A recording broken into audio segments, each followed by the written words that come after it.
Press the bell icon on the YouTube app and never miss another update.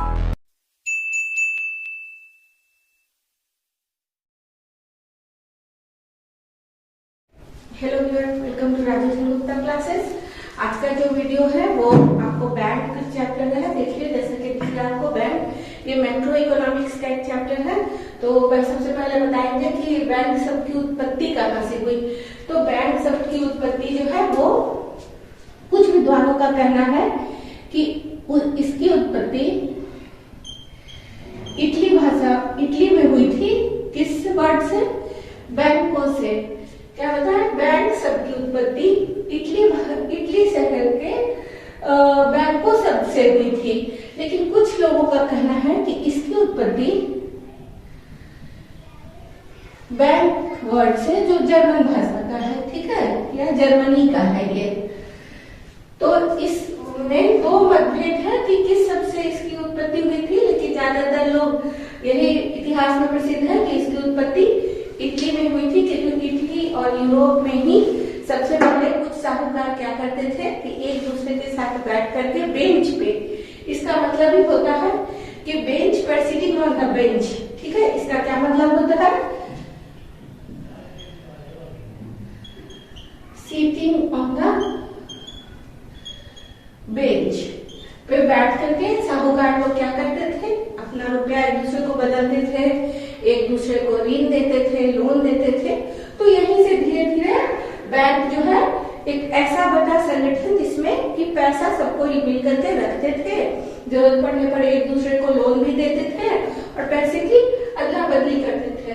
तो इसके परिभाषा के बारे में हम एक और वीडियो बनाएंगे जिसमें इसका डेफिनेशन बताएंगे। आज इसका क्लासिफिकेशन हम बता रहे हैं, ठीक है।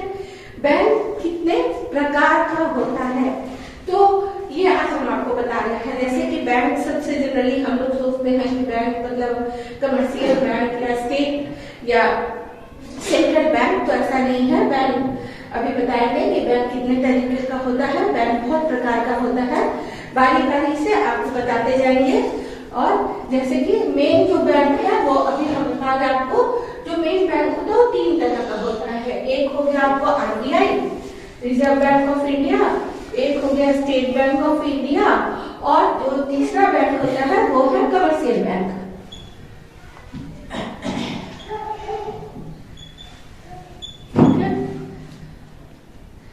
अब बारी बारी से हम तीनों बैंक के बारे में आपको बताएंगे। देखिए, जैसा कि पहला लिख दिए हैं रिजर्व बैंक ऑफ इंडिया, ये फर्स्ट है, क्लासिफिकेशन बता रहे हैं। तो रिजर्व बैंक ऑफ इंडिया जो है ये इंडिया का सेंट्रल बैंक है, ठीक है। रिजर्व बैंक ऑफ इंडिया क्या है? इंडिया का ये सेंट्रल बैंक है। इसको क्या कहा जाता है? इसको बैंक ऑफ बैंक्स भी कहते हैं, ठीक है। इसे बैंक ऑफ बैंक्स भी कहते हैं। ये हमारे देश का केंद्रीय बैंक है और इसकी स्थापना रिजर्व बैंक एक्ट जो है उसकी तहत 1934 में रिजर्व बैंक एक्ट अधिनियम था जो हम लोगों का, उसकी तहत 1 अप्रैल 1935, याद रखिएगा, 1 अप्रैल 1935 को इसकी स्थापना की गई थी, ठीक है। और 1 जनवरी 1949 को इसका राष्ट्रीयकरण कर दिया गया था। इसकी स्थापना हुई थी और इसका राष्ट्रीयकरण कब किया गया? नेशनलाइज बैंक का दर्जा इसको कब मिला?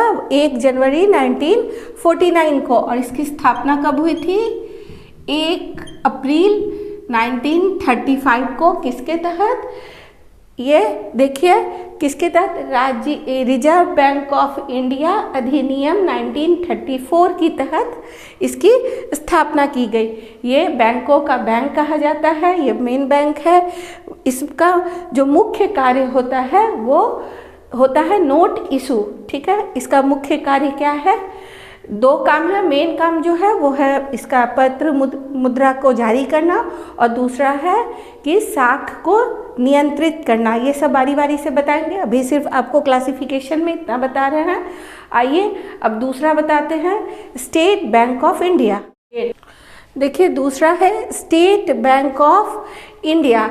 1 जुलाई 1955 को इंपीरियल बैंक का राष्ट्रीयकरण करके एसबीआई की स्थापना की गई, स्टेट बैंक ऑफ इंडिया की स्थापना की गई। 1 जुलाई 1955 को इंपीरियल बैंक का राष्ट्रीयकरण कर दिया गया और उसकी स्थापना किसके रूप में की गई? स्टेट बैंक ऑफ इंडिया के रूप में की गई।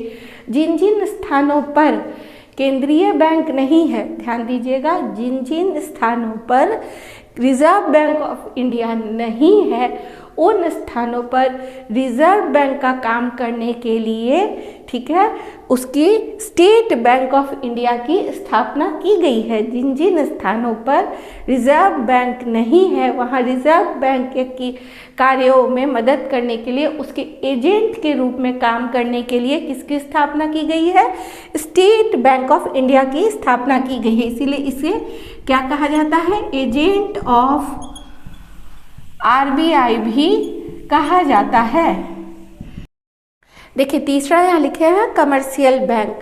तो कमर्शियल बैंक जो होता है यही सबसे ज़्यादा प्रचलित है, क्योंकि ये जो है सीधे जनता से जो जुड़ा रहता है, जो मेन जनता से जुड़ा रहता है वो है कमर्शियल बैंक। इसका मुख्य कार्य क्या है? ये जनता से जमा स्वीकार करता है, ठीक है, और यही बैंक जो है वो साख का निर्माण करता है। क्रेडिट का क्रिएशन कौन करता है? कमर्शियल बैंक करता है। और ये जो हम लोग से है, पब्लिक से डायरेक्ट कनेक्टेड रहता है। और दूसरा क्या है, इसका बैंक का जो मुख्य कार्य क्या रहता है? इसका मेन लक्ष्य रहता है प्रॉफिट मोटिव। इसका मुख्य उद्देश्य क्या है? प्रॉफिट मोटिव होता है, ठीक है। और ये कमर्शियल बैंक भी दो तरह का होता है, एक होता है शेड्यूल्ड और एक होता है non scheduled bank. Commercial bank दो तरह का होता है, ठीक है, शेड्यूल्ड और दूसरा होता है नॉन शेड्यूल्ड।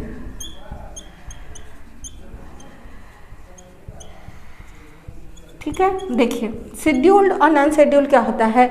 आरबीआई एक्ट के अनुसार जो दूसरे अधिनियम में जिसको शामिल किया गया है उसे क्या कहते हैं हम लोग? शेड्यूल्ड बैंक कहते हैं, ठीक है। देखिए जिसमें क्या दिया हुआ है कि आरबीआई के सेकेंड शेड्यूल में जिसे शामिल किया गया है उसे शेड्यूल्ड बैंक कहते हैं। ये क्या करता है? ये आरबीआई का जो कुछ नियम और शर्त है उसका पालन करता है, उसके अकॉर्डिंग कार्य करता है, उसे शेड्यूल्ड बैंक कहते हैं। और नॉन शेड्यूल्ड बैंक क्या होता है? जिसे सेकेंड शेड्यूल में शामिल नहीं किया गया है। आरबीआई का तो इस पर नियंत्रण तो रहता है लेकिन कोई सहायता आरबीआई इसे प्रदान नहीं करता है, सिर्फ नियंत्रण रहता है, कोई सहायता प्रदान नहीं करता है। इसे सेकेंड शेड्यूल में शामिल नहीं किया गया है जिन जिन बैंक को, किसके? आरबीआई एक्ट के सेकेंड शेड्यूल में जिसे शामिल नहीं किया गया है उसे कहते हैं नॉन शेड्यूल्ड बैंक। जिसे आरबीआई एक्ट के सेकेंड शेड्यूल में शामिल किया गया है उसे कहते हैं शेड्यूल्ड बैंक, ठीक है। ये आरबीआई के दिशा निर्देशों के अनुसार कार्य करता है, ठीक है। और इसके बाद एक और क्लासिफिकेशन है कमर्शियल बैंक का, कितने प्रकार का होता है, ठीक है, वो अभी बताएंगे। देखिए कमर्शियल बैंक को इस तरह से भी हम लोग बांट सकते हैं, ठीक है।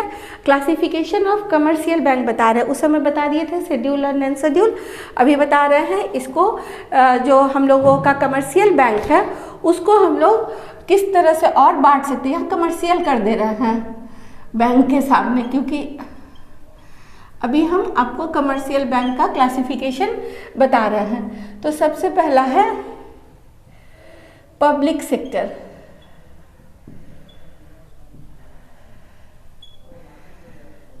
बैंक,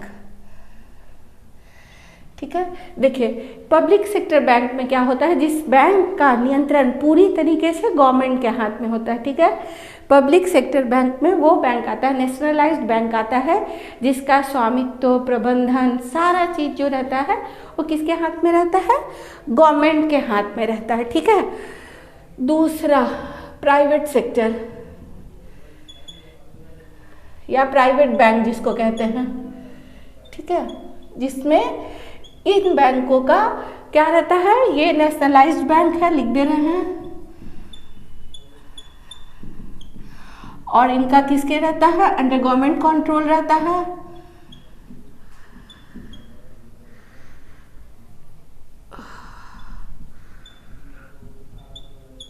ठीक है। और ये क्या रहता है, ये प्राइवेट हाथ में रहता है, ठीक है, ये प्राइवेट बैंक है तो इसका कंट्रोल किसके रहता है, प्राइवेट कंट्रोल रहता है, पर्सनल, ठीक है। किसके हाथ में होता है, निजी हाथों में होता है। हिंदी में भी लिख दिए हैं, ठीक है।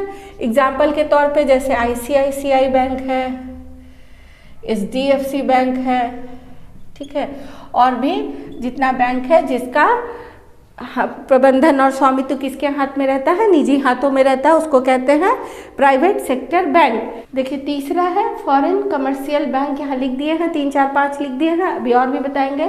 तीसरा भी बता रहे हैं, यह है फॉरेन कमर्शियल बैंक। तो क्या है, भारत सरकार अपनी विदेश नीति को, जो उनका फॉरेन पॉलिसी होता है उसके तहत क्या की है, इन्वेस्टमेंट को बढ़ावा देने के लिए या उनसे अपना बिजनेस ट्रांजैक्शन को बढ़ावा देने के लिए फॉरेन कमर्शियल बैंक की स्थापना की गई है, जिसका स्वामित्व और प्रबंधन किसके हाथ में होता है, विदेशियों के हाथ में होता है, ठीक है। इसका स्वामित्व और प्रबंधन किसके हाथ में होता है, विदेशियों के हाथ में होता है। और जैसे इसका एग्जाम्पल है आपको सिटी बैंक, ठीक है, और बैंक ऑफ अमेरिका,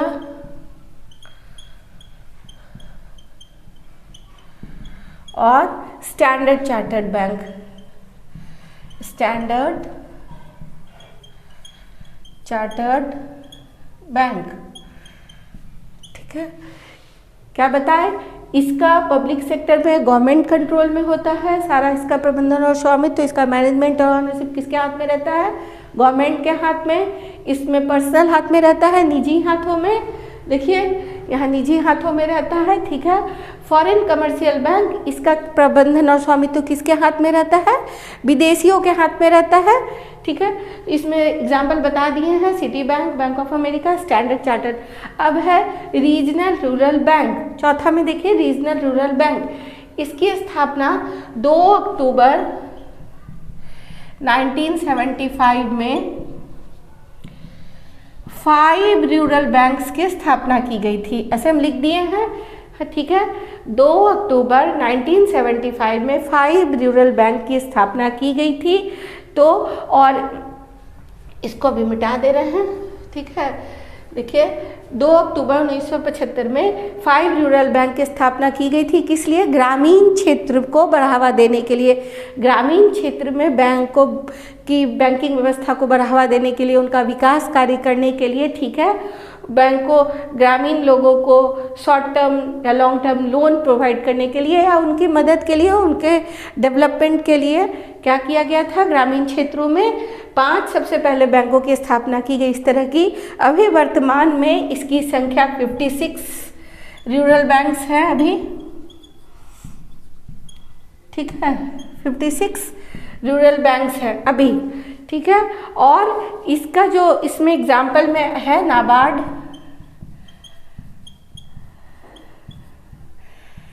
ठीक है, इसका एग्जाम्पल है ये, ठीक है।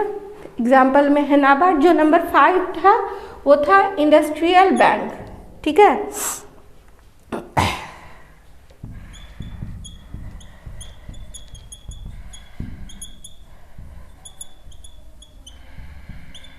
इंडस्ट्रियल बैंक, ठीक है। इसका जो स्वामित्व होता है, देखिए रीजनल रूरल बैंक का जो स्वामित्व होता है वो किसके पास होता है, वो होता है सेंट्रल गवर्नमेंट के पास, वहाँ के लोकल स्टेट गवर्नमेंट के पास और उसके स्पॉन्सर्ड बैंक के पास, ठीक है। किसके पास इसका स्वामित्व होता है, इसका स्वामित्व होता है केंद्र के पास, सेंट्रल के पास, लोकल स्टेट गवर्नमेंट के पास और उसके स्पॉन्सर्ड बैंक के पास, ठीक है। अब है इंडस्ट्रियल बैंक। इंडस्ट्रियल बैंक जो है वो इंडिया में इंडस्ट्रियलाइजेशन को बढ़ावा देने के लिए हम लोगों का किया गया है इंडस्ट्रियल बैंक का स्थापना, जो क्या करता है कि ये बड़े नए या पुराने जो उद्योगपति हैं, जो इंडस्ट्रियलिस्ट हैं, उनको लोन प्रोवाइड करता है, ठीक है, उनकी मदद करता है और हमारे यहाँ जो है उद्योग को बढ़ावा देता है, ठीक है। देखिए यहाँ हमसे एक गलती हो गया था, जो रीजनल रूरल बैंक का एग्जाम्पल में हम नाबार्ड लिख दिए थे वो गलत है। नाबार्ड इसका एक क्लासिफिकेशन है जिसके बारे में हम आपको अभी बताएंगे। तो यहाँ हम हटा दिए हैं, उसको देखिए, ध्यान मत दीजिएगा, वो गलती से हमसे लिखा गया था। और अब इसको फिर से एक बार देख लीजिए ध्यान से। पांचवा हम बता रहे थे इंडस्ट्रियल बैंक, जो कि इंडस्ट्रियलाइजेशन को बढ़ावा देने के लिए, उद्योगपतियों को मदद करने के लिए की स्थापना की गई है। ठीक है, इसका जो एग्जाम्पल है ये है IDBI, industrial development bank of India, export import bank of India, ये इसका एग्जाम्पल है। और भी सब एग्जाम्पल है, आप लोग देख लीजिएगा, 2 हम लिख दिए हैं यहाँ पर। ठीक है, और जो 6 नंबर में जो हम आपको बता रहे थे नाबार्ड, वो है